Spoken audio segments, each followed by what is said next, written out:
그 다음 이제 회사를 만드는 과정. 이것도 좀 중요해요. 여러분들 궁금하셨죠?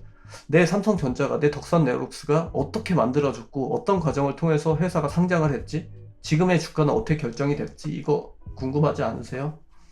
그거 한번 해드릴까요?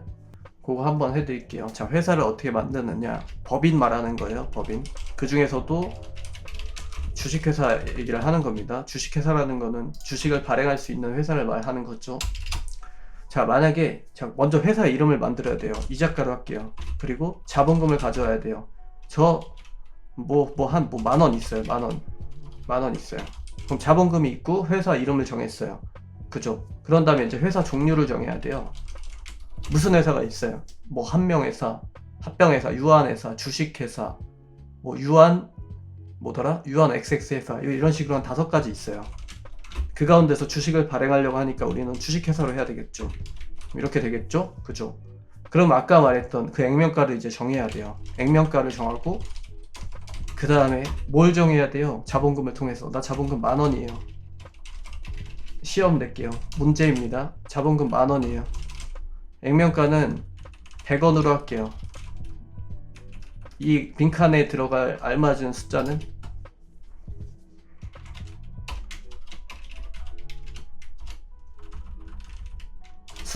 숫자요.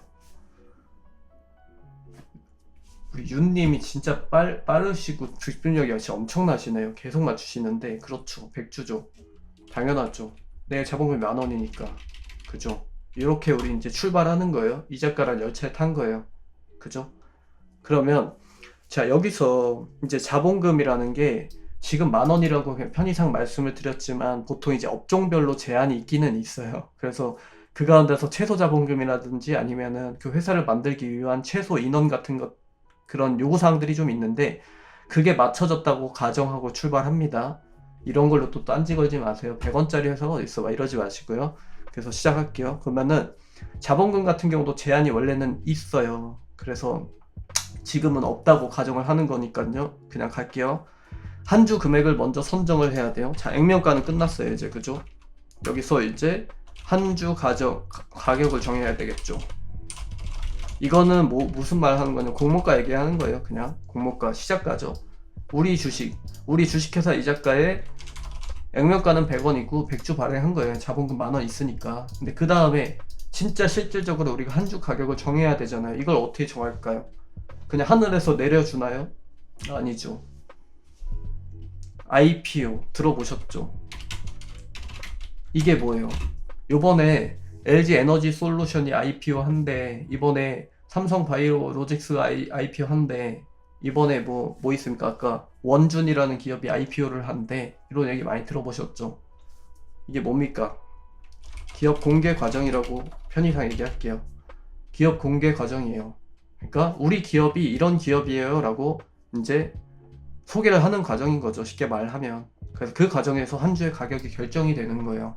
그래서 기업 공개는 뭐 그냥 쉽게 말해서 다수의 투자자들이죠. 기관 투자자들도 있을 테고 일반인들도 있을 테고 그분들한테 우리 기업 이자카라는 기업에 대한 소개를 하고요. 공개적으로 이제 파는 행위 같은 거 다 통틀어서 얘기를 하는 거예요. 기업 공개를 한 다음에 그 다음에 거래소로 가겠죠. 상장이죠. 이거는 상장. 그죠? 이런 과정을 거치게 돼요. 근데 여기서 나 혼자 하느냐? 그건 아니죠. 우리가 뭐 이 법리적으로 우리가 아는 게 있어요? 전혀 없잖아요. 그럼 도움을 받아야 되겠죠. 누구한테 받아야 됩니까? 증권사한테 받아야 되겠죠. 증권회사. 그죠?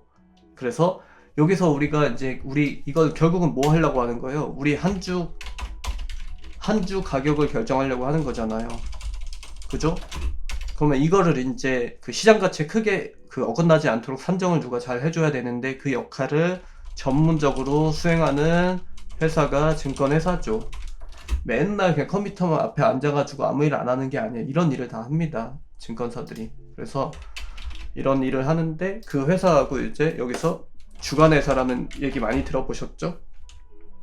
뭐 가령 예를 들어서 원준의 주관회사는요. 원준의 주관회사는 뭐 삼성 상평증권 그리고 뭐 신한금융 그리고 뭐 하나투자증권입니다. 뭐 이런 식으로 나오잖아요. 그런 회사들을 얘기하는 거예요. 그래서 이 회사들이 맡아서 이 원준이라는 우리 기업, 원준이 이번에 아니고 이자카죠. 이자카라는 기업을 소개도 해주고 그 다음에 공모가도 결정을 시켜주는 거예요. 이렇게 시작이 되는 건데 또 투자은행도 가능하죠. 투자은행이 될 수도 있죠. 뭐 XX 투자은행 이렇게 붙을 수도 있어요. 이렇게 되는 거고 이제 실사를 통해서 계약을 합니다. 실사라는 거는 이제 여기 주관사에서 와가지고 우리 기업을 보겠죠. 모니터는 몇 대, 컴퓨터는 몇 대, 직원은 몇 명, 자본금은 얼마, 이 회사가 만들고 있는 게 뭐지? 아, 홈런볼 만들고 있네. 맛은 있나? 어떻지?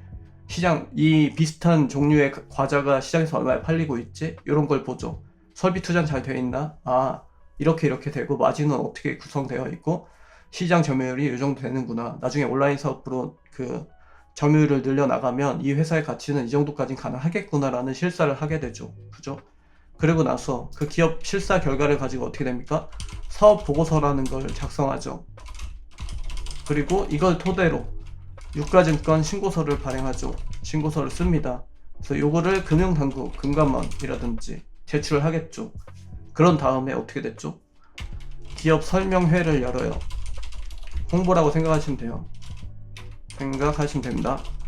로드쇼라고도 하죠. 요 과정이 한 몇 개월 걸려요. 보통 한 2달 잡습니다. 이런 과정을 거치면 이제 그 회사가 상장할 준비를 마친 거예요. 그래서 여기서 이제 이 기업이 흥행하느냐 못하느냐가 갈리죠. 작년에 SK바이오팜 어땠어요? 대박 쳤죠. 작년에 뭐 상장한 기업들 다 좋았죠. 하이브도 좋았고, 그죠? 그래서 그런 기업들은 잘 된 케이스고 안 된 케이스는 그에 곱하기 10배로 많을 거예요. 작년에 유가증권 시장 상장한 기업이 역대 최고 많았다고 하죠. 근데 잘 안 된 기업이 훨씬 많았어요. 아무튼 그래서 이런 과정을 통해서 홍보를 하게 되는데 이 홍보를 누가 해주느냐? 증권회사가 해주는 거예요. 그래서 그 양복 입고 돌아다니면서 뭐 홍보도 하고요. 누구도 만나고 다른 회사도 만나고 투자자들 만나서 얘기를 해야 될 거 아니에요. 이 회사가 어떤 회사인지. 가령 예를 들어서 기관 투자자를 만났어요. 그러면은 이 회사가 뭔지 이 사람은 몰라요. 상장도 안 했는데. 원준 같은 기업은 그건 좀 그렇고, 원준이라는 기업을 저한테 물어봤을 때 제가 아무것도 모르죠. 상장했으니까 모르는 거예요. 그러면은 제가 알게끔 하려면 어떻게 해야 돼요? 아까처럼 저한테 오셔야 되잖아요. 그래서 저한테 원준이라는 기업에 대해서 설명을 해줘야 제가 뭐 하는 회사인지 정확하게 알 거 아니에요. 2차 전지 소재 그 장비잖아요. 그래서 열 처리하는 뭐 어쩌고저쩌고 XX 장비를 만드는 회사다. 이렇게 그 저한테 설명을 해주는 거, 그 역할을 해주는 거죠, 여기서. 그러면 이제 그게 증권사에서 기관 투자자들이 매력도가 어느 정도인지 이제 조사를 하게 됩니다. 요거를 이제 수요 예측 과정이라고 해요. 수요 예측을 합니다. 그래서 투자자들에 대한 정확한 수요를 정보를 파악을 하는 거죠. 그래서 그것조차도 이제 증권회사 같이 해주죠. 그렇게 되면은 이제 그 이런 기관 투자자가 됐든 개인이 됐든 뭐 여러 그 투자 수요 정보를 이제 수집을 한 다음에 그걸 가지고 희망가 조사를 합니다. 희망 공모가라고 하죠. 그래서 얼마 정도면 되겠냐 이게. 그럼 그 친구들은 정확하거든요, 눈이. 그래서 그거를 이제 제가 하듯이 밸류에이션을 내는 거죠. 기업 가치가 얼마고 자본금이 얼마고 XX 되고 이렇게 해가지고 이렇게 해서 희망가는 한 3만원 정도면 살게, 이렇게 가는 거예요. 여기에다가 곱하기 100주 살게, 이렇게 받는 거예요, 이제 그 기관 투자자들한테. 그래서 여기서 이제 받고 하면은 누구는 높게 쓸 것이고 누구는 적게 쓸 거 아니에요. 그 과정에서 막 이런 뉴스 보셨을 거예요. 이번에 뭐 기관 투자자들 뭐 역대 최다치로 몰려 막 이런 거, 혹은 이번에는 뭐 아무도 안 샀다, 이번에 화장품 관련주 XX 그거 완전히 망했죠. 그러니까 그런 식으로 성패가 갈리는 거예요, 여기서. 그래서 수요 예측이 사실 굉장히 중요해요. 여기서 기업의 성패가 50% 정도 갈린다고 보면 됩니다. 그래서 미국이라든지 유럽이라든지 대부분의 선진국 증시들은 다 이렇게 움직입니다. 이렇게 이 과정을 거쳐요. 비슷합니다. 그래서 자, 여기서 이제 사업 보고서를 보겠죠. 보고서를 보고 분석사들이 그 기업의 가치를 산출합니다. 그렇게 한 다음에 수요 예측가랑 같이 비교를 하죠. 그래서 그 사이에 적정 가치를 맞추고, 그렇게 해서 기관들 투자자들한테서 받은 적정 그 원하는 가격 있죠. 거기서 이제 누구는 주고 누구는 안 주고를 여기서 증권회사에서 결정을 합니다. 기업하고 같이 논의를 하겠죠. 얘한테는 이만큼 주고 얘한테는 이만큼 주자, 이렇게 해가지고 공모주를 나눠주죠. 그리고 나서 다시 일반 공모도 하죠.